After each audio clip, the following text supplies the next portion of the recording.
ರಾಜ್ಯದ ದೇಶದ ಆರ್ಥಿಕತೆ ಬಗ್ಗೆ ತಿಳ್ಕೊಳ್ತಕ್ಕಂಥ ಪ್ರಯತ್ನ ಮಾಡಿರ್ತಕ್ಕಂಥದ್ದು, ಭಾಗವಹಿಸಿರ್ತಕ್ಕಂಥದ್ದು, ಅವರೆಲ್ಲರಿಗೂ ಕೂಡ ಒಳ್ಳೆ ಸಂಸದೀಯ ಪಟುಗಳು ಆಗ್ತಾರೆ ಅಂತಕ್ಕಂಥ ಮಾತುಗಳನ್ನು ಈ ಸಂದರ್ಭದಲ್ಲಿ ಹೇಳಲಿಕ್ಕೆ ಬಯಸ್ತಾರೆ.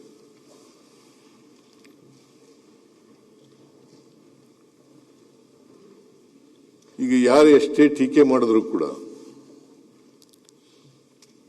ಮಾವಿನ ಹಣ್ಣು ಬೇವಿನ ಹಣ್ಣಾಗಲಿಕ್ಕೆ ಸಾಧ್ಯನೇ ಇಲ್ಲ.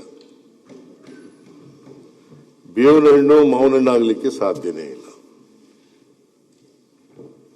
ಟೀಕೆ ಮಾಡಿದ ತಕ್ಷಣನೇ ಬಜೆಟ್ನ ಗಂಭೀರತೆ, ಅದರ ರಾಜ್ಯಕ್ಕೆ ಉಪಯುಕ್ತತೆ ಅದು ಹಾಳಾಗಲ್ಲ ಅಂತೇಳಿ ನಾನು ಭಾವಿಸ್ಕೊಂಡಿದ್ದೇನೆ. ಅದರಿಂದ ನಮ್ಮ ಜನ ಇದ್ದಾರಲ್ಲ, ಈ ರಾಜ್ಯದ ಜನ ಬಹಳ ಬುದ್ಧಿವಂತರಿದ್ದಾರೆ. ಅವರು ಮಾವಿನ ಹಣ್ಣನ್ನ ಮಾವಿನ ಹಣ್ಣು ಅಂತಲೇ ಹೇಳ್ತಾರೆ, ಬೇವಿನ ಹಣ್ಣನ್ನ ಬೇವಿನ ಹಣ್ಣು ಅಂತಲೇ ಹೇಳ್ತಾರೆ ಹೊರತು ಬೇವಿನ ಹಣ್ಣನ್ನ ಮಾವಿನ ಹಣ್ಣು ಅಂತಲೂ ಹೇಳಲ್ಲ, ಮಾವಿನ ಹಣ್ಣನ್ನ ಬೇವಿನ ಹಣ್ಣು ಅಂತಲೂ ಹೇಳಕ್ಕಾಗಲ್ಲ. ಅಲ್ವೇನಪ್ಪ? ಆದ್ರಿಂದ ನಾನು ಮಾವಿನ ಹಣ್ಣು ಅಂತಾನೆ ಹೇಳಿದ್ದೀನಿ, ಯಾಕೋ ಹುಳಿ ಬಂದ್ಬಿಟ್ಟಿದೆ ಅಂತ ಹೇಳಿದ್ದೇನೆ ಅಷ್ಟೇ. ಅದು ಹೇಳಿಲ್ಲ ನಾನು ಬಜೆಟ್ ಬಗ್ಗೆ ಹೇಳಿರ್ತಕ್ಕಂಥದ್ದು. ನೀವು ಮಾವು ಹುಳಿ ಬಂದದಂತೂ ಹೇಳಿಲ್ಲ ನೀನು. ಅದು ಹೇಳಿದ್ದೀಯ, ಅದು ಸಾಲ ಹೇಳಿದ್ದೀನಿ ಇಲ್ಲ ಅಂತ ಹೇಳಲಿಲ್ಲ. ಸಾಲನೂ ಹೇಳಿದ್ಯಾ, ಆಮೇಲೆ ಬಜೆಟ್ ಎಂಥದು ವೆಂಟಿಲೇಟರ್ನಲ್ಲಿದೆ, ಆಕ್ಸಿಜನ್ ಮೇಲಿದೆ,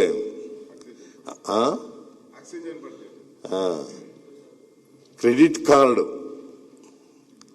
ಸಾಲನ ಕ್ರೆಡಿಟ್ ಕಾರ್ಡ್ ಸಾಲ ಬಜೆಟ್ ಅಂತ ಹೇಳಿರೋದು, ಕ್ರೆಡಿಟ್ ಕಾರ್ಡ್ ಬಜೆಟ್.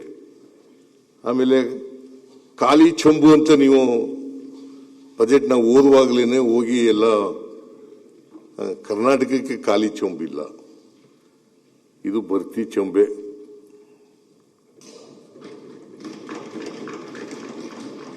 ಖಾಲಿ ಚೆಂಬು. ನಾನು ಕೇಂದ್ರದ ಬಜೆಟ್ ರಿಯಾಕ್ಟ್ ಮಾಡುವಾಗ ಹೇಳಿದ್ದಾಗ ಕರ್ನಾಟಕಕ್ಕೆ ಖಾಲಿ ಚೆಂಬು ಕೊಟ್ಟಿದ್ದಾರೆ ಅಂತ, ಅದಕ್ಕೆ ನೀವು ಖಾಲಿ ಚೆಂಬು ಹಿಡ್ಕೊಂಡು ಹೊರಟ್ಬಿಟ್ಟಿದ್ದೀರಿ. ಖಾಲಿ ಚೆಂಬು ಅಲ್ವೇ ಇಲ್ಲ, ಇದು ತುಂಬಿದ ಕೊಡ.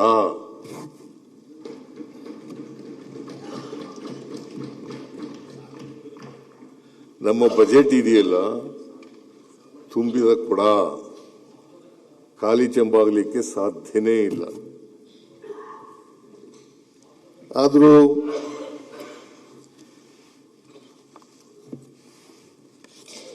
ಈ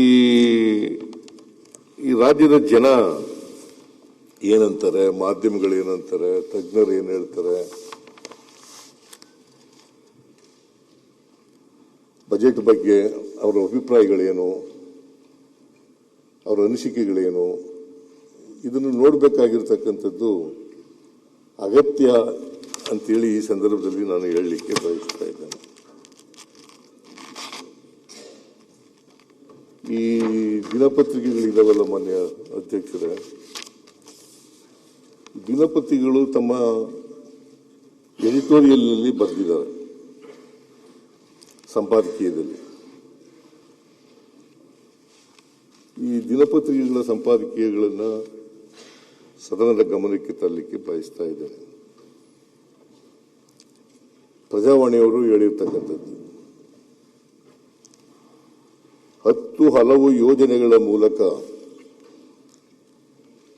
ಇತರ ಎಲ್ಲಾ ಸಮುದಾಯಗಳನ್ನು ಒಂದಿಲ್ಲೊಂದು ರೀತಿ ತಲುಪುವ ಪ್ರಯತ್ನವನ್ನು ಮಾಡಿದ್ದಾರೆ.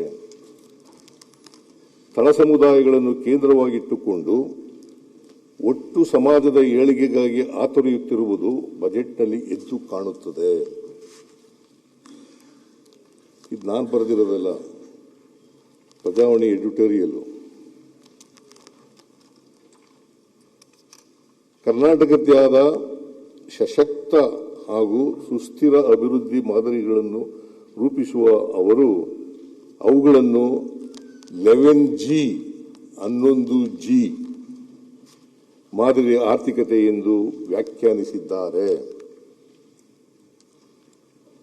ಜನಕಲ್ಯಾಣ, ಶಿಕ್ಷಣ, ಕೃಷಿ, ಕಾರ್ಮಿಕ ಕಲ್ಯಾಣ, ಕೈಗಾರಿಕೆ, ನಗರಾಭಿವೃದ್ಧಿ ಹೀಗೆ ಎಲ್ಲವನ್ನೂ ಈ 11G ಮಾದರಿ ಆರ್ಥಿಕತೆ ಒಳಗೊಂಡಿದೆ. ಇದು ಪ್ರಜಾವಾಣಿಯವರ ಎಡಿಟೋರಿಯಲ್. ವಿಜಯ ಕರ್ನಾಟಕ ಆಸ್ತಿ ಸುಜನೆಯಂತಹ ದೂರದೃಷ್ಟಿ ಯೋಜನೆಗಳ ಕೈಗೆತ್ತಿಕೊಳ್ಳುವುದೇ ಸವಾಲು. ಈ ನಡುವೆಯೂ ಈ ಬಾರಿಯ ಬಜೆಟ್ನಲ್ಲಿ ಮೂಲಸೌಕರ್ಯ ಅಭಿವೃದ್ಧಿಯತ್ತ ಗಮನ ಹರಿಸಿದ್ದರ ಜತೆಗೆ ನೀರಾವರಿ ಯೋಜನೆಗಳನ್ನು ಕಾಲಮಿತಿಯಲ್ಲಿ ಜಾರಿಗೊಳಿಸುವ ಭರವಸೆ ನೀಡಲಾಗಿದೆ. ಎಲ್ಲ ರಂಗದಲ್ಲೂ ಆರ್ಟಿಫಿಷಿಯಲ್ ಇಂಟೆಲಿಜೆನ್ಸ್ AI ಬಲವರ್ಧನೆಗೊಳಿಸುವ ನಿರ್ಧಾರದ ಮೂಲಕ ಸರ್ಕಾರ ತಾಂತ್ರಿಕವಾಗಿ ದಾಪುಗಾಲಿಟ್ಟಿದೆ. ಅಲ್ಪಸಂಖ್ಯಾತ, ಹಿಂದುಳಿದ, ದಲಿತ ಸೇರಿದಂತೆ ನಾನಾ ಸಮುದಾಯಗಳ ಅಭಿವೃದ್ಧಿಗೂ ಕೊಡುಗೆ ನೀಡಲಾಗಿದೆ. ನಾನಾ ಇಲಾಖೆಗಳಲ್ಲಿ ಖಾಲಿ ಇರುವ ಹುದ್ದೆ ಭರ್ತಿ ವಾಗ್ದಾನ ಮಾಡಲಾಗಿದೆ. ಸುಮಾರು 56,432 ಹುದ್ದೆಗಳನ್ನು ಈ ವರ್ಷ ಭರ್ತಿ ಮಾಡ್ತೇವೆ. ಇದು ವಿಜಯ ಕರ್ನಾಟಕದ ಎಡಿಟೋರಿಯಲ್. ವಿಜಯವಾಣಿಯವರು ಇದು ಬಹಳ ಮುಖ್ಯ. ವಿಜಯವಾಣಿ ಪತ್ರಿಕೆ ಎಡಿಟೋರಿಯಲ್ ಇದು ಜನಪ್ರಿಯತೆ ಮತ್ತು ವಾಸ್ತವದ ನಡುವಿನ ಬಜೆಟ್ ಆಗಿದೆ. ಬಡವರ ಹೊಟ್ಟೆ ತುಂಬಿಸುವ ಇಚ್ಛಾಶಕ್ತಿಯ ಜತೆಗೆ ರಾಜ್ಯದ ಬೊಕ್ಕಸವನ್ನು ಸುಸ್ಥಿತಿಯಲ್ಲಿಡುವ ದೂರದೃಷ್ಟಿಯ ಪ್ರಯತ್ನವೂ ಇದರಲ್ಲಿ ಕಾಣುತ್ತಿದೆ. ಇದು ವಿಜಯವಾಣಿ ಪತ್ರಿಕೆ ಎಡಿಟೋರಿಯಲ್. ಡೆಕ್ಕನ್ ಹೆರಾಲ್ಡ್ ಏನಂತ ಹೇಳ್ತಾರೆ ಅಂತಂದ್ರೆ, Siddaramaiah has delivered A carefully balanced feel good budget that combines welfare commitments with a blueprint for long-term growth. ಇದು ಡೆಕ್ಕನ್ ಹೆರಾಲ್ಡ್ ಅವರು ಹೇಳಿರ್ತಕ್ಕಂಥ ಎಡಿಟೋರಿಯಲ್. ಆಮೇಲೆ ವಿವಿಧ ತಜ್ಞರು ಏನು ಹೇಳಿದ್ದಾರೆ ಅಂತಕ್ಕಂಥದ್ದನ್ನ ನೋಡೋಣ ಈಗ. I commend Government of Karnataka and CM Siddaramaiah for a forward-looking budget 2026. ಅಂದರೆ ಈ ವರ್ಷ ಮಂಡಿಸಿರೋದ್ರಿಂದ 2020.